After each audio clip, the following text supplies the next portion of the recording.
সম্মানিত ভাইয়েরা, আল্লাহ রাব্বুল আলামিন পবিত্র কুরআনুল কারীমের সূরা মাঈদার ৪৪ নম্বর আয়াতে আল্লাহ রাব্বুল আলামিন বলে দিয়েছেন, ওয়া মান লাম ইয়াহকুম বিমা আনজালাল্লাহু ফাউলাইকা হুমুল কাফিরুন।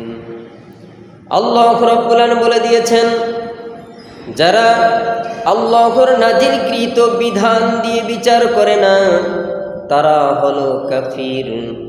আল্লাহ রাব্বুল আলামিন সূরা মাঈদার ৪৫ নম্বর আয়াত আল্লাহ রাব্বুল আলামিন বলে দিয়েছেন, ওয়ামান লাম ইয়াহকুম বিমা আনজালাল্লাহু ফাউলাইকা হুমুজ জালিমুন। আল্লাহ রাব্বুল আলামিন বলেন, যারা আল্লাহর নাজিলকৃত বিধান দিয়ে বিচার করে না তারা হলো জালিম।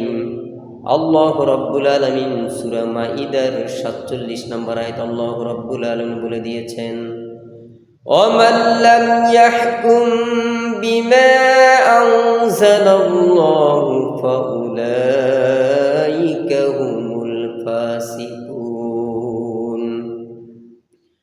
আল্লাহ রাব্বুল আলামিন বলেন, যারা আল্লাহর নাজিলকৃত বিধান দিয়ে বিচার করে না তারা হলো ফাসিক। আল্লাহ রাব্বুল আলামিন আমাদের সকলকে কোরআন সুন্নাহ অনুযায়ী বিচার করার মতো তৌফিক দান করে দিন। চিল্লায় বলুন আমিন।